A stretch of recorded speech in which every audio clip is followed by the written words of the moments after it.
Hello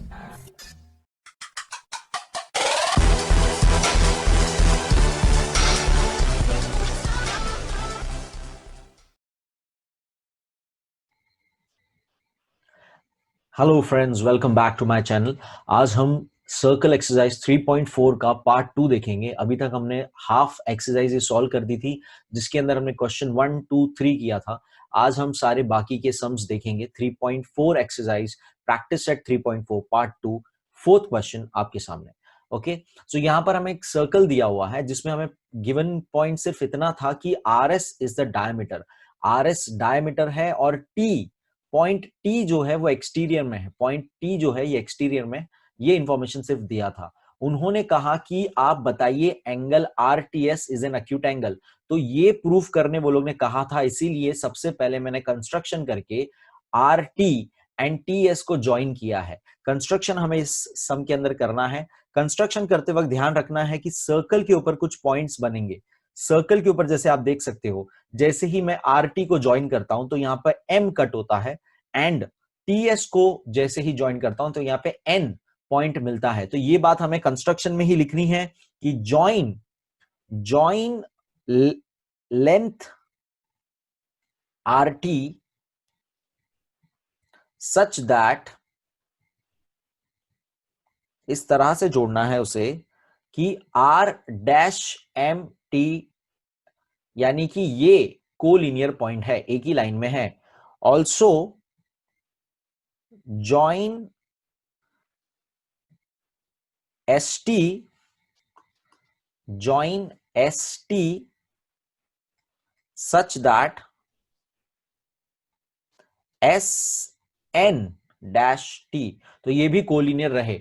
अब ये जो नया न्यू फिगर जैसे ही बन जाता है, रेड में मैंने कंस्ट्रक्शन करके रखा हुआ है, ब्लैक वाला हमें ओरिजिनली गिवन पार्ट था, रेड में मैंने कंस्ट्रक्शन करके रखा हुआ है।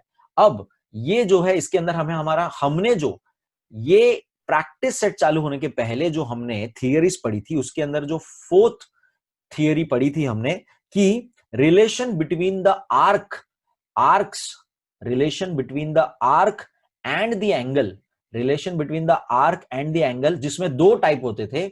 जब एंगल सर्कल के बाहर फॉर्म होता था, जैसे कि यहां पे फॉर्म हो रहा है एक्सटीरियर वाला, और सर्कल के अंदर फॉर्म होता था। दोनों ही केस में दो आर्क फॉर्म होते थे। यहां पर दोनों आर्क कौन से हैं? आर्क आर एस है, एक फॉर्म हो रहा है एंगल की वजह से, और यहां पर दूसरा है M N, arc M N. तो ये आपको दोनों आर्क नजर आने चाहिए। यहां से यहां तक आर एस आर्क है और एम एन आर्क फॉर्म होती है because of the angle R T S, जो कि एक्सटीरियर में फॉर्म होता है। अगर आपने वो वीडियो नहीं देखा है, अगर आपने वो थियरी नहीं सीखी है, तो प्लीज पहले वो देख लीजिए, वरना आपको यहां का लॉजिक अभी समझेगा नहीं कि जब दो आर्क फॉर्म होते हैं और एक एंगल उसे फॉर्म करता है, तो उनका एक फॉर्मूला क्रिएट हो जाता है जिसके अंदर angle is nothing but half of the difference of the major arc minus minor arc. Okay, तो ये हमको फॉर्मूला यहां पे यूज करना है। उस लॉजिक से यहां पे हम प्रूफ करने वाले हैं कि एंगल आरटीएस हमारा अक्यूट एंगल है। नाउ अब बात करते हैं ये मेजरमेंट्स की। हमें मेजरमेंट कोई भी नहीं दिया है, हमें आर्क का मेजरमेंट ही नहीं दिया है, तो हम माइनस कैसे करेंगे? लेकिन मुझे पता है कि ये डायमीटर है, आर एस डायमीटर है। It means arc R S जो होगा ये 180 डिग्री होगा, सेमी सर्कल होगा। ये 180 डिग्री होगा क्योंकि वो सेमी सर्कल होगा। ओके, ये मुझे इंफॉर्मेशन पता है, ये चीज मैं गिवन समझता हूं यहां पर, तो मैं उसी को आगे लेते जाते हुए ये यूज करूंगा। Okay, so I am just gonna right proof. हम सबसे पहले गिवन पार्ट लिखेंगे, that is are S is diameter of circle. एकदम सिंपल। अगर आर एस डायमीटर है तो अपने आप हमारे पास दो सेमी सर्कल क्रिएट हो जाते हैं। Major arc R S equal to major arc R M S. ये सेमी सर्कल है तो ये भी तो सेमी सर्कल है, ये वाला पार्ट भी तो सेमी सर्कल है, तो दोनों में लिख रहा हूं is equal to semi circle which is nothing but 180 degree therefore major arc, अब हमें जो आर्क से काम है वो आर्क लिख रहा हूं, that is major arc R S is equal to 180 degree. तो बड़े ही आसानी से ये पूरे आर्क का मेजरमेंट कितना हो गया, 180 डिग्री हो गया। ओके 180 डिग्री हो गया। अब मैं वो फॉर्मूला यूज करूंगा direct, since major angle R T S is equal to half into brackets में मेजर आर्क, आपका मेजर आर्क क्या था, दैट इज आर एस, बड़ा वाला आर्क फॉर्म हो रहा है, उसमें से माइनर आर्क माइनस करना होता है हमें, दैट इज माइनर आर्क कौन सा फॉर्म हो रहा है, M N. Major arc R S है यहां पे, माइनर आर्क क्या फॉर्म हो रहा है, एम एन। ये दो एंगल, ये दो आर्क फॉर्म हो रही है ये एंगल के वजह से। ओके ये हमने फॉर्मूला पढ़ा था हमारे रिलेशनशिप्स जब हमने पढ़े थे, जब हमने एक्सरसाइज के पहले वो थियरम देखे थे सारे। ओके सो ये एक फॉर्मूला है। अब यहां पर मैं वैल्यू पुट करूंगा, ये तो मुझे पता नहीं है, यही मुझे प्रूफ करना है कि ये अक्यूट एंगल है किसी तरह से। यहां पे मुझे वैल्यू पता है 180 डिग्री, आर एस 180 डिग्री है जो मुझे यहां से पता पड़ा, इसको हम दे देते 1 और लिखेंगे यहां पे फ्रॉम 1। ओके और यहां पर ये मेजरमेंट भी मेरे पास नहीं है, कोई बात नहीं, मेरे पास मेजरमेंट नहीं है वो, कोई बात नहीं, कोई फर्क नहीं पड़ेगा मुझे। अब ये चीज को हाफ को दोनों के पास लेके जाएंगे तो क्या होता है, नेक्स्ट इस पे देखेंगे, नेक्स्ट पेज पे लिखता हूं मैं पूरा। Major arc R T S था, पूरा स्टेप फिर से लिख रहा हूं एक बार, अंदर 180 डिग्री था, minus major arc M N था। Okay major arc M N था, तो ये स्टेप पूरा मैंने फिर से लिखा है यहां पे। ओके अब ये हाफ दोनों के पास चला जाएगा, तो हाफ 180 के पास जाएगा तो 90 डिग्री हो जाएगा, और ये जो भी मेजरमेंट होगा, ये आर्क का जो भी मेजरमेंट होगा उसका हाफ होगा। ओके अब यहां पर ना एक्चुअली आपका काम हो चुका है, अब आपको बस थोड़ा सा लॉजिक लगाना है, अब आपको बस थोड़ा सा लॉजिक लगाना है और दिमाग से सोचना है। अब पहले तो देखिए 90 डिग्री में से कोई चीज माइनस हो रही है, तो पहली बात तो वो 90 से छोटा नंबर ही होगा, कॉमन सेंस की बात है। फिगर में देखेंगे यहां पे ये 180 था, ओके और ये कितना भी डिग्री हो, लेट्स से फॉर एग्जांपल ये अगर 20 डिग्री भी होता है, 20 डिग्री भी होता है अगर, तो यहां पर 20 लिखेंगे, 20 डिवाइड बाय 2 10 हो जाएगा, और 90 माइनस 10 आ जाएगा, 90 माइनस 10 आ जाएगा। इन शॉर्ट 90 में से छोटा, 90 में से 10 जाएगा तो 80 होगा। In short RTS acute angle proof हो जाएगा।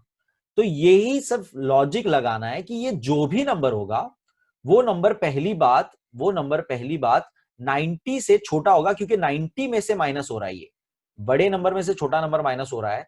तो ये पहली बात, जो भी नंबर होगा, ये number, let me change the colour so you can, तो ये नंबर जो भी होगा, ये पहली बात तो 90 से छोटा होगा।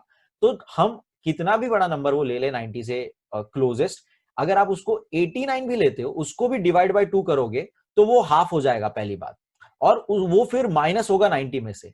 तो इन शॉर्ट अपने आप मेजर एंगल आरटीएस जो है 90 से छोटा, अक्यूट एंगल प्रूफ करने के लिए मुझे क्या चाहिए होता है, 90 से स्मॉलर, 90 से जो छोटा होता है, लेस देन होता है 90 से, वो अक्यूट एंगल होता है, राइट। अब वो 89 डिग्री भी होगा ना तो भी अक्यूट एंगल होगा, अगर 89.5 डिग्री भी होगा ना तो भी अक्यूट एंगल होगा। इंपॉर्टेंट क्या है, 90 से छोटा होगा। तो यहां पर कॉमन सेंस है कि ये सीधी सी बात है, ये कितना भी एंगल होगा, ये 30 40 कितना भी होगा या ज्यादा होगा, उसका हाफ हम करेंगे पहले और फिर 90 में से माइनस करने जाएंगे। तो सीधी सी बात है, मेजर एंगल आरटीएस जो है वो अक्यूट एंगल ही आएगा, वो अक्यूट एंगल ही आने वाला है अपने को। ओके तो बस यहां पे आपको स्टॉप हो जाना है, और ये जो आपने कंक्लूजन, ये ऑब्जर्वेशन जो किया वो लिखना है। तो कैसे लिखना है, तो वो मैं लिखता हूं यहां पे। Okay so we gonna write is that, हम यहां लिखेंगे, थोड़े स्टेटमेंट लिखने हैं कि इफ मेजर आर्क, अगर मेजर आर्क ग्रेटर देन 0 है, मतलब 1 है 2 है 3 है जो भी है, ग्रेटर देन 0 है, 0 डिग्री है मतलब, तो अपने आप मेजर एंगल आरटीएस जो है लेस देन 90 डिग्री हो जाएगा। ये मेजर आर्क एम एन अगर 1 डिग्री भी होता है, 1 डिग्री भी होता है, 1 डिग्री भी होता है, जो कि पॉसिबल नहीं है, जो कि पॉसिबल नहीं है। फिगर देखिए, फिगर से ही पता पड़ता है ये 1 डिग्री तो नहीं है, इतना आर्क का मेजरमेंट 1 डिग्री तो नहीं हो सकता, राइट। तो हम समझने के लिए अगर इसको 1 डिग्री भी लेते हैं तो 90 माइनस 1/2 यानी हाफ होता है, तो भी आपका आंसर 89.5 होगा, which is again less than 90, therefore angle would be acute angle. तो कहने की बात, अगर ये major arc M N greater than 0 जरा भी है तो अपने आप मेजर एंगल आरटीएस जो होगा लेस देन 90 डिग्री हो जाएगा। एंड सिंस ये लेस देन 0 हो नहीं सकता, since major arc cannot be, अब कोई डिग्री बताओ नेगेटिव हो सकता है क्या? नहीं, cannot be less than 0 degree, therefore major angle direct लिखना है आरटीएस इज 90 डिग्री से छोटा, less than 90 degree, okay, 90 degree से छोटा है ये। हेंस प्रूफ, मतलब इन शॉर्ट हमें क्या लिखना है, सेंटेंस में लिखेंगे major angle RTS is an acute angle, is an acute, 90 से छोटा मतलब क्या होता है, अक्यूट एंगल, यही हमें प्रूफ करना था। Hence proof, hence proof. Okay, तो यहाँ पे थोड़ा सा लॉजिक आपको यहाँ पे लगाना है, इसमें कुछ सॉल्व करने जैसा था नहीं एक्चुअली, हमें बस फॉर्मूला ये पता होना चाहिए था। हमें गिवन दिया था डायमीटर है, डायमीटर है और बोला था टी एक्सटीरियर में है, मैंने कंस्ट्रक्शन करके वो लाइंस को जोड़ दिया और ये कोलिनियर लाइन बना दिए, उससे मुझे 2 आर्क मिलते हैं, एक बड़ा arc that is major arc R S मिलता है एंड एक माइनर आर्क एम एन मिलता है। अब मैंने फॉर्मूला पढ़ा था कि एंगल एक्सटीरियर में जो फॉर्म होगा 2 आर्क के साथ, वो दोनों आर्क का डिफरेंस यानी माइनस करने पर, उसका हाफ करने पर वो एंगल का मेजरमेंट मिलता है, ये हमने फॉर्मूला में पढ़ा था। तो वो मैंने अप्लाई किया, जिसमें मैंने आर एस का हमें पता है सेमी सर्कल है तो 180 डिग्री होगा, और दूसरे का मुझे पता नहीं था, लेकिन एक कॉमन सेंस अजम्पशन कहता है मेरा कि अगर ये 1 डिग्री भी होता है, अगर ये 1 सबसे छोटा नंबर 1 डिग्री भी होता है, तो भी हमारा प्रूफ हो जाता है कि एंगल आरटीएस जो है अक्यूट एंगल ही होगा। तो इस तरह से ये थोड़ा सा यहाँ पे इंपॉर्टेंट, मैं समझूंगा ये सम इंपॉर्टेंट है, ओके, थोड़ा सा इसमें राइट अप करना है, तो ये इसको आप इंपॉर्टेंट समझिए सम को। ओके, आगे बढ़ेंगे, फिफ्थ सम देखेंगे अभी।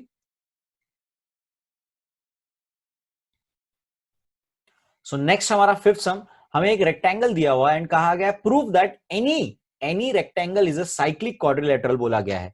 साइक्लिक क्वाड्रिलेटरल अभी आपको पता होना चाहिए, साइक्लिक क्वाड्रिलेटरल क्या है, वो क्वाड्रिलेटरल जो सर्कल के ऊपर उसके सारे वर्टेक्स आते हैं। तो हमें बोला है कि हर एक रेक्टेंगल जो होता है एक तरह का साइक्लिक क्वाड्रिलेटर होता है। तो ये इसके लिए आपको एक सिंपल सी बात पता होनी चाहिए कि साइक्लिक क्वाड्रिलेटर के ऑपोजिट एंगल्स जो थे उसका टोटल 180 डिग्री था, सप्लीमेंट्री था। ये भी हम लोग हमारे थियरीज सेक्शन में पढ़ चुके हैं और इसके बेस पे सम्स भी सॉल्व कर चुके हैं। तो गिवन इंफॉर्मेशन बस इतनी सी है कि quadrilateral A B C D is a rectangle, okay. तो रेक्टेंगल है तो उसकी सारी प्रॉपर्टी उस पर अप्लाई हो जाएगी कि हर एक एंगल जो है उसका 90 डिग्री होगा, उसके ऑपोजिट साइड्स इक्वल होंगे, ओके, ऑपोजिट साइड्स इक्वल होंगे उसके। सो ये प्रॉपर्टी आपको पता होना चाहिए। हमें प्रूफ करना है कि quadrilateral ABCD is a cyclic quadrilateral, ये कोई भी क्वाड्रिलेटर नहीं है, ये एक साइक्लिक क्वाड्रिलेटर। इट मींस इसके ऊपर से हम लोग एक सर्कल बना सकते हैं, इसके सारे वर्टेक्स के ऊपर से अगर मुझे परफेक्ट मेजरमेंट मिल जाए रेडियस का, तो मैं इसके ऊपर से एक सर्कल फॉर्म कर सकता हूं, ऐसा इसका मीनिंग है। तो ये बस सिंपल सा, बहुत ही सिंपल सा प्रूफ है कि since quadrilateral A B C D is a rectangle, ये एक रेक्टेंगल है, तो इसके सारे एंगल्स क्या होंगे, therefore angle A equal to angle B equal to angle C equal to angle D, ये सारे एंगल्स कितने होंगे, 90 डिग्री होंगे, 90 डिग्री होंगे। क्यों? क्योंकि प्रॉपर्टी है ना, एंगल्स ऑफ रेक्टेंगल प्रॉपर्टी है ये, राइट। ये रेक्टेंगल है तो उसके एंगल सारे 90 डिग्री होंगे।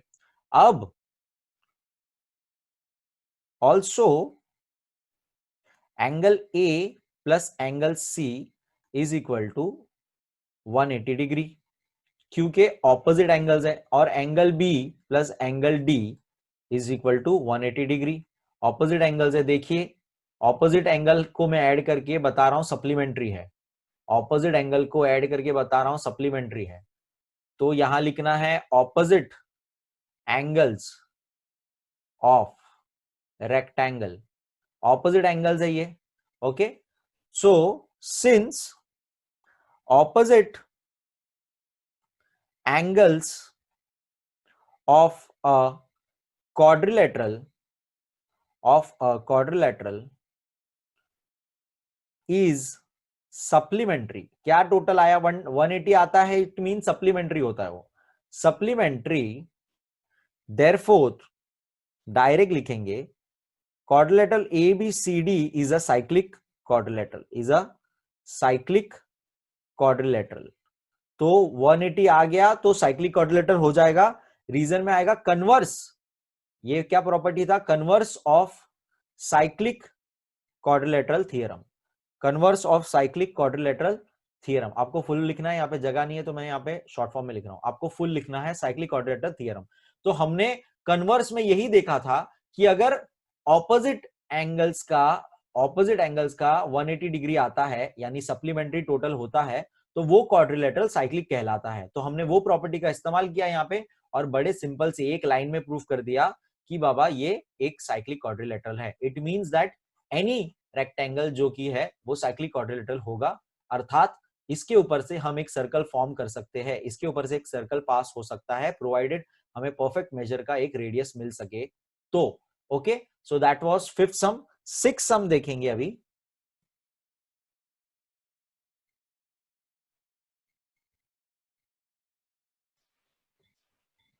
सो सिक्स सम देखेंगे, ये भी बहुत ही सिंपल सा सम है। प्रूफ करने में हमें दो बातें प्रूफ करनी है। यहाँ पे पहली बात, ट्राइंगल दिया हुआ है और उसके अंदर हमें बोला हुआ है कि YZ जो है, दैट इज YZ जो है एल्टीट्यूड है, एल्टीट्यूड है, it means it is perpendicular to WX। Okay, so ये परपेंडिकुलर हो जाता है, एल्टीट्यूड कहा गया है। और दूसरा एल्टीट्यूड हमें कहा गया है XT, XT भी हमारा एल्टीट्यूड है टू WY। तो यहां पर फिर से परपेंडिकुलर साइन मैंने बना दिया है, यही हमें गिवन इंफॉर्मेशन दिया हुआ है यहां पर। एंड कहा है दो पॉइंट प्रूफ करने को, पहले तो क्वाड्रिलेटरल WZPT, तो ट्रैक करते हैं WZPT को, दैट इज WZPT। तो ये जो क्वाड्रिलेटरल है ये एक साइक्लिक क्वाड्रिलेटरल है, ये प्रूफ करना है। साइक्लिक क्वाड्रिलेटरल मतलब फिर से समझना है आपको, वो लोग कहना चाह रहे हैं कि ये चारों पॉइंट से एक सर्कल पास हो सकता है अगर एक प्रॉपर रेडियस हमें मिला तो। सो ये हमें प्रूफ करना है। तो साइक्लिक क्वाड्रिलेटरल का एक ही प्रॉपर्टी हमें बार बार, अब भी हमने पीछे यूज किया था कि ऑपोजिट एंगल्स अगर हमने 180 डिग्री बता दिए, सप्लीमेंट्री बता दिए, तो हम बोल सकते हैं कि क्वाड्रिलेटरल साइक्लिक होता है। दूसरा हमें प्रूफ करना है पॉइंट्स XZTY आर कॉनसाइक्लिक। तो कॉनसाइक्लिक वर्ड क्या होता है, तो कॉनसाइक्लिक का मीनिंग भी वही होता है कि चारों पॉइंट्स एक क्वाड्रिलेटरल के हैं जो एक साइक्लिक क्वाड्रिलेटरल है, इसका मीनिंग भी वही होता है। तो यहां पर देखेंगे X, Z, T और Y, तो ये नीचे के चार पॉइंट भी, यानी कि यहां से भी अगर एक सर्कल पास होता है तो चारों पॉइंट से पास होगा, ऐसा हमें प्रूव करना है। कौन साइक्लिक, उसको कौन साइक्लिक पॉइंट्स कहते हैं। तो यहां पर ये सेकंड प्रूफ करने के लिए हमें एक थियरम पता, एक थियरम स्टेटमेंट, थियरम नहीं है, एक स्टेटमेंट, एक प्रॉपर्टी है, वो पता होनी चाहिए। तो वो हम बाद में डिस्कस करेंगे, पहले हम ये फर्स्ट वाला प्रूफ कर लेते हैं जो बहुत ही सिंपल सा प्रूफ है। So let's start. मैंने गिवन टू प्रूफ लिख के रखा है। गिवन में हमने लिखा है कि YZ इज एल्टीट्यूड यानी perpendicular to WX and XT is perpendicular to WY। To proof में हमने दोनों, हमारे दोनों क्वेश्चन जो ढूंढने हैं वो प्रूफ करने हैं, वो लिख के रखे। प्रूफ में हम लिखेंगे, सबसे पहले हमेशा गिवन से ही स्टार्ट करते हैं, तो हम पहला वाला प्रूफ कर रहे हैं। गिवन स्टेटमेंट क्या था कि हमें दिया था सेगमेंट YZ जो है वो परपेंडिकुलर है सेगमेंट हमारे WX से। तो ये परपेंडिकुलर जब होता है तो यानी कि 90 डिग्री फॉर्म होता है, तो मुझे लिखना है देयरफॉर एंगल, यहां पर कौन सा एंगल फॉर्म हो जाएगा, YZ अगर परपेंडिकुलर है तो कौन सा एंगल होगा, 90 डिग्री होगा, दोनों तरफ कॉमन सेंस से 90 डिग्री होगा। तो मैं ये फिलहाल क्वाड्रिलेटरल की बात करूंगा तो अंदर की तरफ की बात करूंगा, that is Y G W, तो मैं यहां लिखूंगा Y G W is equal to 90 degree, 90 degree. Okay, तो ये हमारा गिवन इंफॉर्मेशन हो गया। हमको ये वो लोग ने ये दिया हुआ है कि इट इज परपेंडिकुलर। अब मुझे क्वाड्रिलेटरल के हिसाब से वाई जी डब्ल्यू नहीं चाहिए, मुझे पी से चाहिए। क्वाड्रिलेटरल तो पी से चालू हो रहा है, तो बस नेक्स्ट लाइन में लिख दूंगा मैं पी से, angle P G W is equal to 90 degree. तो बाबा ये कैसे लिख दिया, तो वो रीजन लिख देंगे कि बाबा y dash p dash z, मतलब वो कोलिनियर पॉइंट्स है, तो मैं यहां पे p से चालू कर रहा हूं। ओके, एंगल वही है, एंगल में z की ही बात कर रहा हूं, याद रखे मैंने खाली नेमिंग y की जगह पे p से दे दिया है। ओके, सेम चीज अभी ये हम 1 लिख देंगे और सेम चीज करेंगे सिंस सेगमेंट, दूसरा altitude, since segment xt is perpendicular to wi, अगर ये परपेंडिकुलर है गिवन इंफॉर्मेशन, देयरफॉर इस बार एंगल क्या हो जाएगा, xtw, ये एंगल भी 90 डिग्री हो जाएगा, ये एंगल भी 90 डिग्री हो जाएगा। तो वो मैं लिखूंगा xtw is equal to 90 degree. ये भी लिखेंगे हम, गिवन इंफॉर्मेशन है, ये गिवन इंफॉर्मेशन है, हमें वो लोग नहीं कहा है परपेंडिकुलर है। दैट इज, फिर से अब मुझे नेमिंग चेंज करना है, खाली मुझे x से नाम नहीं चाहिए, मुझे p से नाम चाहिए, तो ptw बोलूंगा मैं। तो angle ptw is equal to 90 degree. ये भी कैसे पॉसिबल हुआ, तो ये भी पॉसिबल इसलिए हुआ क्योंकि फिर से दे आर कोलिनियर पॉइंट्स, तो लिखना है x dash p dash t, इसको कोलिनियर पॉइंट्स कहते हैं। तो ये हो गया पॉइंट 2। 1 और 2 को अब ऐड करूंगा एक क्वाड्रिलेटरल के अंदर जो कि ऑपोजिट एंगल है, तो उसका टोटल होगा 180 डिग्री, यानी सप्लीमेंट्री। तो अपने आप मेरा प्रूफ हो जाएगा कि one pair of angle, opposite angle जो है सप्लीमेंट्री है क्वाड्रिलेटरल के अंदर, वन पेयर ऑफ एंगल जो है क्वाड्रिलेटरल के अंदर सप्लीमेंट्री है, यानी 180 डिग्री है, तो ये साइक्लिक क्वाड्रिलेटरल है। साइक्लिक यानी कि उसके ऊपर से एक सर्कल फॉर्म हो सकता है, ऐसा। ओके, सो यहां पर हम 1 एंड 2 लिखेंगे नेक्स्ट लाइन में।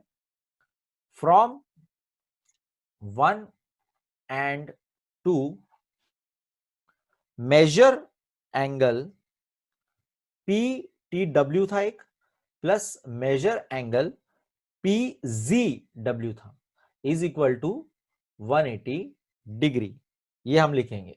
ओके, और ये हमारा हो जाएगा 3, ये हमारा पॉइंट हो जाएगा नंबर 3। अब कॉमन सेंस की बात है कि एक क्वाड्रिलेटरल में एक पेयर ऑफ एंगल 180 डिग्री है, तो दूसरा ऑटोमेटिकली 180 हो जाएगा। तो वो बात खाली अब लिखनी है हमें यहां पे, कि स्टेटमेंट लिखेंगे वो कि in a quadrilateral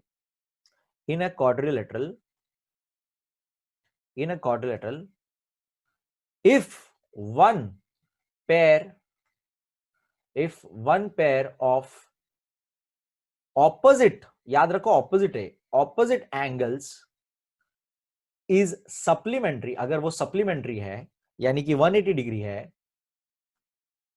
then the other pair is also supplementary. Other pair भी अपने आप क्या आ जाएगा, सप्लीमेंट्री आ जाएगा। तो वो लिखेंगे देयरफॉर दूसरा पेयर क्या है, दैट इज ZWT।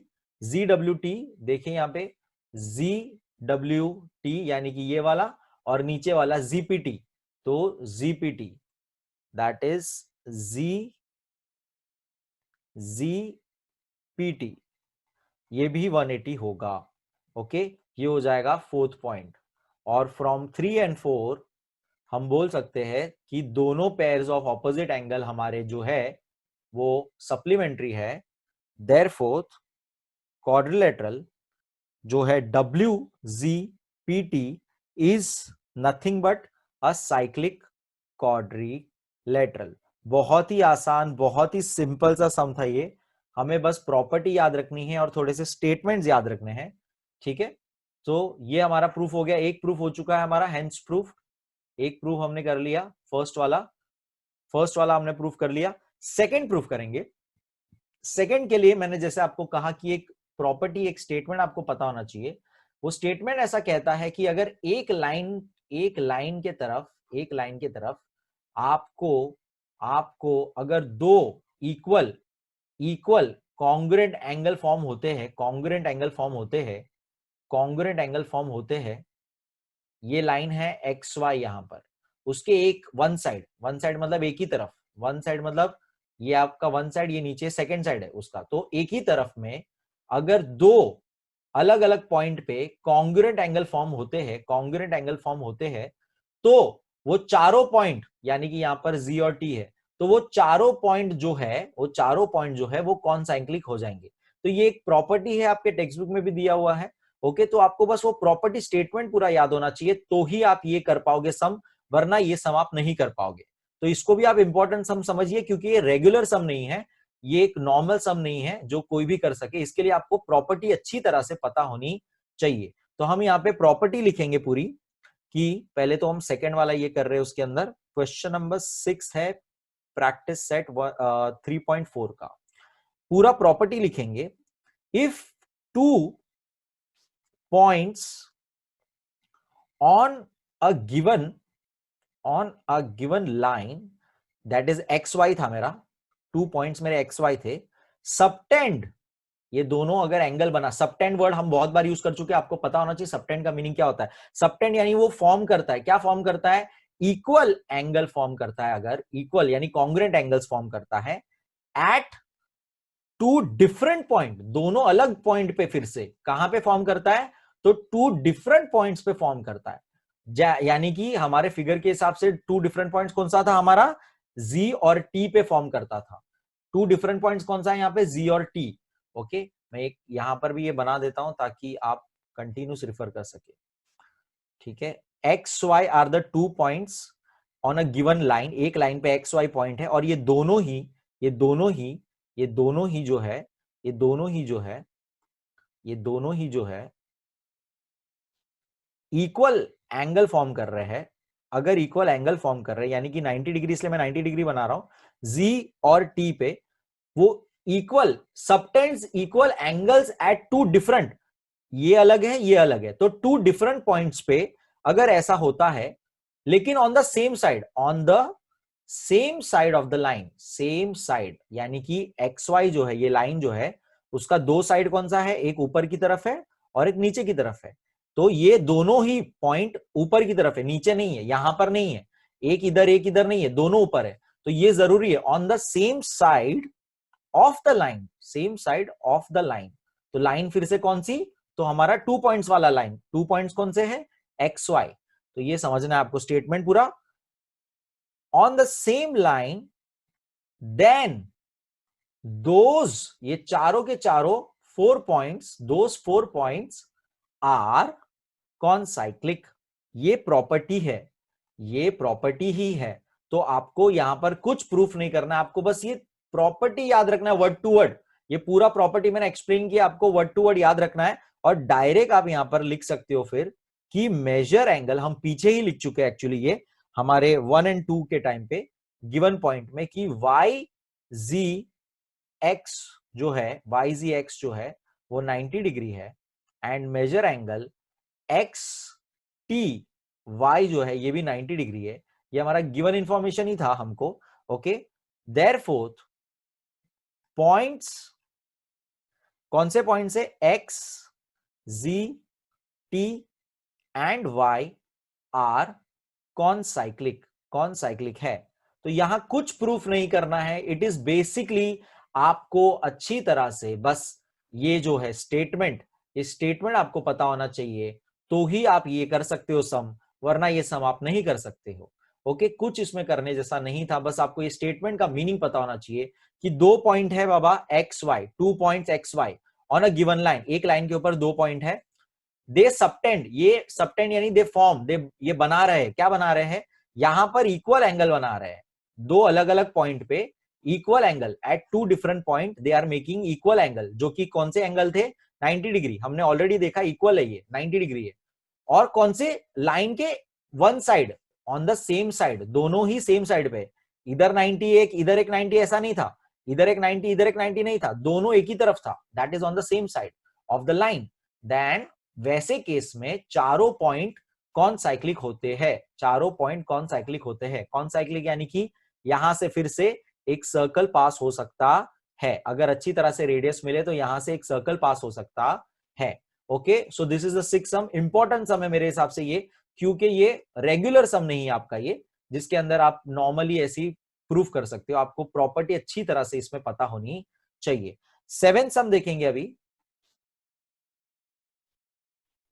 7th सम देखेंगे अभी, बहुत ही आसान, बहुत ही सिंपल। ये प्रॉपर्टी लास्ट में जो हमने थियरम पढ़े थे, हमारे जब हमने थियरम्स एंड प्रॉपर्टीज पढ़े थे ये एक्सरसाइज चालू करने से पहले, उसके अंदर जो लास्ट में मैंने 2 फॉर्मूलाज बताए थे, जो एक अभी फॉर्मूला हम लोग 4th क्वेश्चन के लिए इस्तेमाल भी कर चुके हैं, वही यहां पे पहले तो प्रॉपर्टी आएगा।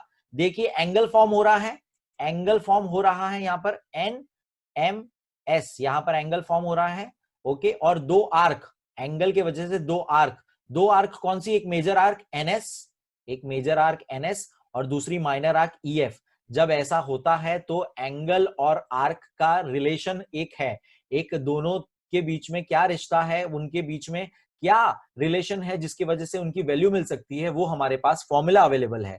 तो डायरेक्ट हमें यहां पर देखो इंफॉर्मेशन दिया है, एनएस का वैल्यू दिया है, एनएस का वैल्यू दिया है 125 डिग्री एंड ईएफ का वैल्यू दिया है 37 डिग्री। और हमें पूछा गया है कि आप ये एंगल का मेजरमेंट बताइए, आप ये एंगल का मेजरमेंट बताइए, एनएमएस बताइए। तो बहुत ही आसान, डायरेक्ट हमें फॉर्मूला लिखना है। पहले गिवन सिर्फ पार्ट लिख देंगे हम लोग, since major arc NS is equal to 125 degree and measure arc EF is equal to 37 degree. Okay, ये गिवन इंफॉर्मेशन है। हम ओके यहां पर, यहां आएगा, ओके। सो ये गिवन इंफॉर्मेशन है पहले, एंड डायरेक्ट हम लिखेंगे formula, therefore major angle NMS, exterior में जो एंगल है वो इज हाफ ऑफ, ये फॉर्मूला आपको याद कर लेना अच्छे से, हाफ ऑफ मेजर यानी बड़े वाले आर्क में से, दैट इज आर्क एनएस में से छोटे वाले आर्क को माइनस करना है। ओके, ये याद रखना है फॉर्मूला आपको, माइनर आर्क जो है माइनस करना होता है ईएफ। तो बस अब ये वैल्यू पुट कर लो आप लोग, सिंपल सा। तो दैट इज 125 माइनस 37, ओके, जो कि एकदम सिंपल सा 5 7 8 8 बचेगा, कैरी 1 8 88 डिग्री आएगा, 88 डिग्री आएगा, 15 7 12 3 3, हाँ 88 आएगा। और ये कैंसिल कर देंगे तो सिंपल सा 44 डिग्री आ जाएगा। तो measure angle NMS, measure angle NMS, NMS is equal to 44 degree. इसको बॉक्स कर देंगे, हो गया आपका आंसर, खत्म। यही फाइंड करना है, सिंपल सा सम। बस आपको अच्छी तरह से, बहुत ही आसानी से ये फॉर्मूला याद रखना है, और इस तरह का डायग्राम जब आएगा वो नोटिस करना है, ऐसा डायग्राम जिसके अंदर सर्कल के बाहर पॉइंट आता हो और बीच में 2 आर्क फॉर्म होते हो। ये एक टाइप था, और दूसरा टाइप जो अभी हम देखेंगे जिसमें एंगल बीच में फॉर्म होता है दोनों तरफ और आर्क साइड में फॉर्म होते हैं। ओके, सो नेक्स्ट सम देखेंगे, 8th सम देखेंगे। देखिए एंगल अब यहां पर फॉर्म हुआ है जिसमें ये दोनों एंगल सेम है, ये दोनों एंगल सेम है। क्यों सेम है? वर्टिकली ऑपोजिट एंगल्स, ये भी हम लोग पढ़ चुके। आपने अगर थियरी वाला नहीं देखा है वीडियो तो पहले वो देखिए, तो ही आपको ये सारे सम्स बहुत आसान लगेंगे। इसमें भी हमें देखो मेजर एंगल दे दिया इस बार ए बी ई, मतलब ये दे दिया 108 डिग्री। कॉमन सेंस से अगर ये 108 है तो ये भी 108 होगा, वर्टिकली ऑपोजिट एंगल है, ये याद रखना है आपको। दूसरा हमें आर्क का मेजरमेंट दिया है, दिस आर्क का मेजरमेंट दिया है 95 डिग्री, और पूछा है डीसी आर्क बताइए, मतलब ये आर्क का वैल्यू ढूंढना है। बहुत आसान, तो इसका भी फॉर्मूला है, खाली ये वाले में जब इंटरनली आता है एंगल तो आर्क का वैल्यू को हम ऐड करते हैं। यहां पर हमने माइनस किया था, यहां पर हम बस ऐड करेंगे। तो फिर से सेम चीज, गिवन चीज लिख देंगे, measure angle A B E is equal to 108 degree, this is given part, ये हमें दिया हुआ है। ओके, सो मैं डायरेक्टली लिखूंगा, डायरेक्टली लिखूंगा क्या, therefore measure angle A B E की वैल्यू मुझे कैसे मिलती है, हाफ ऑफ आर्क, दोनों ही आर्क जो है उसको ऐड करके, तो आर्क लिखूंगा डीसी और एई, यानी एई पहले लिख रहा हूं मैं, ऐड करना है तो आगे पीछे होगा डजंट मैटर्स, एंड डीसी। तो ये ऐड करके हाफ कर देंगे तो हमें आंसर मिल जाएगा। अब एबी का मेजरमेंट 108 दिया हुआ है, इधर हाफ है हमारे पास, AE का मेजरमेंट 95 दिया हुआ है और ये हमें ढूंढना है, आर्क DC हमें ढूंढना है। ओके, अब 2 को यहां लेके चले जाएंगे हम लोग तो मल्टीप्लाई हो जाएगा, 108 इंटू 2 करेंगे तो 216 हो जाएगा, ठीक है। और यहां पर 95 degree plus measure arc DC बचेगा। बहुत आसान, बहुत सिंपल अभी तक। अब 95 को इस तरफ लेके आ जाएंगे क्योंकि हमें सिर्फ इसकी वैल्यू में इंटरेस्ट है, तो उसको जैसे ही हम लिखेंगे that is major arc DC is nothing but 216 degree minus 95 degree. इसको माइनस करोगे आप, 216 में से 95 अगर जाएगा दैट इज 6 में से 5 1 और 21 में से 9, 21 में से 9 जाएगा 12 जाएगा 12, तो 121 डिग्री हो जाएगा।